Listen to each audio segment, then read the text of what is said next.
Le Premier ministre du Canada, Justin Trudeau, a annoncé sa démission. So I thought it might be fun for us to do this again. Bon matin. Every morning I've woken up as Prime Minister. I've been inspired. J'ai été inspiré par la résilience, la générosité et la détermination des Canadiens et des Canadiennes. C'est vraiment le moteur de ce que j'ai vécu à chaque jour comme Premier ministre. C'est pourquoi, depuis 2015, je me suis battu pour ce pays, pour vous, afin de renforcer, de faire croître la classe moyenne. Pourquoi nous nous sommes soutenus pendant la pandémie, pour faire avancer la réconciliation, pour défendre le libre commerce sur ce continent, d'être fort avec l'Ukraine et notre démocratie et de se préparer à contrer le réchauffement planétaire et l'économie des lendemains. Nous sommes à un tournant critique de l'histoire. Je me suis réveillé en tant que Premier ministre, inspiré par la résilience, la générosité et la détermination qui nous caractérisent si bien en tant que Canadiens. C'est ce qui me motive à chaque jour où j'ai le privilège de servir dans ce poste. C'est pourquoi, depuis 2015, je me suis battu pour ce pays, pour vous, pour renforcer la classe moyenne.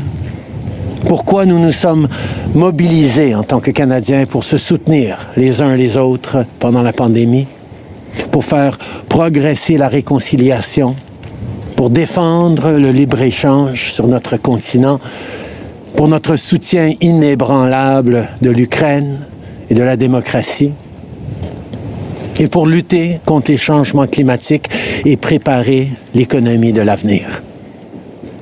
Nous traversons vraiment un moment critique dans le monde. Mes amis, comme vous le savez tous et toutes, je suis un combattant. Chaque parti que le parti ait choisi son prochain leader grâce à un processus national compétitif et robuste. J'ai demandé au président du Parti libéral hier soir de commencer le processus. Le pays mérite un réel choix lors des prochaines élections. Et il m'est apparu clair que s'il me faut me battre à l'interne, je ne peux pas vraiment être la meilleure option lors de ces élections à venir. Mes chers amis, comme vous savez, je suis un fighter. Dans mon fort intérieur, je me suis toujours battu parce que je me soucie profondément des Canadiens. Et je serai toujours motivé parce qu'il est dans le meilleur intérêt des Canadiens.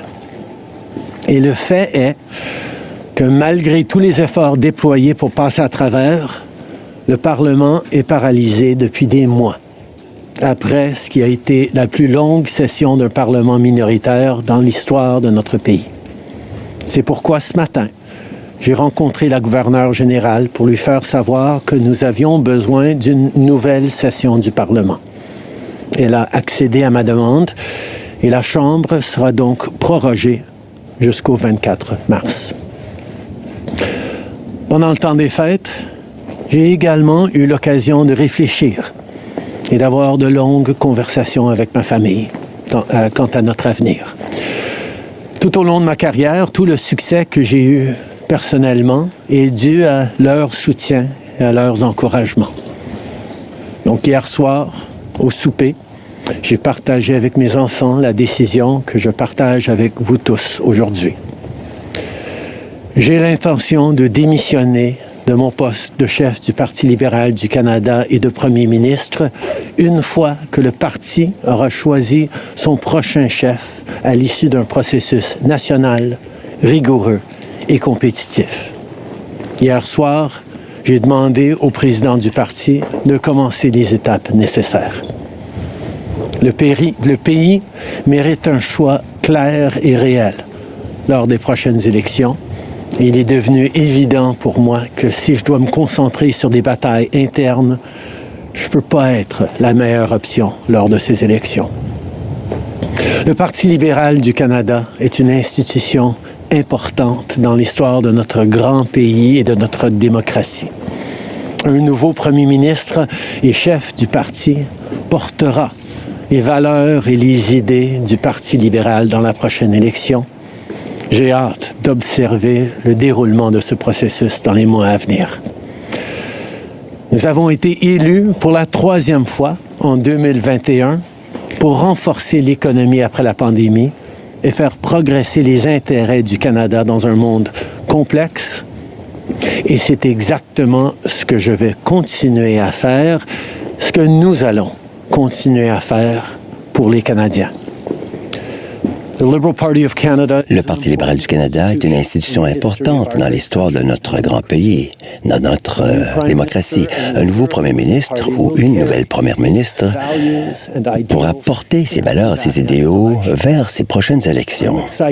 Je suis emballé de voir ce processus se dérouler dans les mois à venir. Nous avons été élus pour la 3e fois en 2021 afin de renforcer l'économie après la pandémie et faire avancer les intérêts du Canada dans un monde complexe. C'est exactement la tâche que je m'apprête.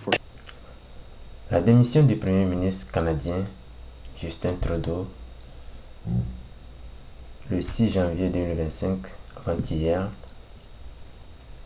ouvre une nouvelle ère politique au Canada, notamment en ce qui concerne les politiques migratoires. Essayons de voir un peu le contexte de la démission du Premier ministre. Après près d'une décennie au pouvoir, Justin Trudeau a fait face à une baisse significative de sa popularité, exacerbée par des crises politiques internes et des tensions économiques, même au sein de son parti, le Parti libéral. La récente réélection aussi de Donald Trump aux États-Unis, avec les menaces des tarifs douaniers de 25% sur le Canada. Tout cela a intensifié les désaccords au sein du gouvernement canadien sur la manière de répondre à ces défis. Sur le plan migratoire, par exemple, sous le gouvernement de Trudeau, le Canada a maintenu des niveaux élevés d'immigration avec des objectifs ambitieux pour justement soutenir la croissance économique et aussi la diversité culturelle. Cependant, cette approche a suscité des débats, certains critiquant la gestion inadéquate face aux pressions sur le marché du logement en l'occurrence, et aussi les infrastructures. Avec la démission de Justin Trudeau, l'avenir des politiques d'immigration canadienne pourrait radicalement changer. Donc cela pourrait connaître des changements significatifs. Pierre Poilievre, le leader du Parti conservateur, a exprimé son intention de renforcer les contrôles migratoires. Il propose notamment une réduction de l'immigration, car selon lui, cela permettrait de mieux gérer les infrastructures et de répondre aux préoccupations économiques des Canadiens. Bonjour. Les Canadiens qui cherchent désespérément à tourner la page sur ce chapitre sombre de notre histoire se sentent aujourd'hui soulagés avec le départ de Justin Trudeau. Mais qu'est-ce qui a vraiment changé? Tous les députés libéraux, ministres et candidats à la chefferie du parti ont aidé Justin Trudeau à briser ce pays au cours des 9 dernières années. Tous ces politiciens libéraux ont activement aidé Justin Trudeau à hausser les taxes et impôts. Tous ont voté ou appuyé activement les dépenses incontrôlées, la dette incontrôlée, l'immigration incontrôlée de Trudeau. Tous ont adopté les politiques de logement libéral qui ont doublé le coût des maisons. Tous ces politiciens libéraux ont contribué à la libération de criminels récidivistes les plus endurcis, ce qui a augmenté de 50% des crimes violentes, de 116% des crimes avec arme à feu et de 250% des crimes haineux. Alors, étant donné que les libéraux ont tous soutenu tout ce que Trudeau a fait, pourquoi le laisser tomber juste avant des élections? Est-ce qu'ils ont changé d'avis? Est-ce que c'est parce qu'ils se sentent coupables d'avoir doublé le coût du logement, augmenté les taxes et impôts, déclenché une vague de crimes, brisé le système d'immigration et condamné un quart de la population à la pauvreté? Non. Ils ont continué d'appuyer Justin Trudeau lorsqu'il faisait tout ça. Non. Leur seule objection est que Trudeau n'est plus populaire et il ne peut plus gagner des élections. Donc, c'est avant tout le pouvoir. Ils veulent protéger leurs pensions et leurs chèques de paie en cachant leur chef détesté sous le tapis afin de duper les Canadiens quelques mois avant des élections. Maintenant, pendant que les libéraux sans chef se concentrent sur la sauvegarde de leurs emplois et se battre entre eux pour le pouvoir, le pays devient hors de contrôle. Une crise du logement hors de contrôle. Une crise des migrants hors de contrôle. Un déficit hors de contrôle de 62 milliards de dollars. Des hausses de taxes hors de contrôle. Tout est hors de contrôle. Alors, qu'est-ce qu'on peut espérer des perspectives futures? Ce qui nous intéresse surtout, c'est l'immigration. Pour nos frères et sœurs qui sont en procédure, par exemple, les élections vont certainement avoir lieu d'ici l'automne 2025. Et cela pourrait peut-être être avancé au printemps en raison de la démission. Donc, idéalement, c'était prévu pour l'automne, mais ça peut être ramené à candidat pour les candidats potentiels à l'immigration au Canada de suivre de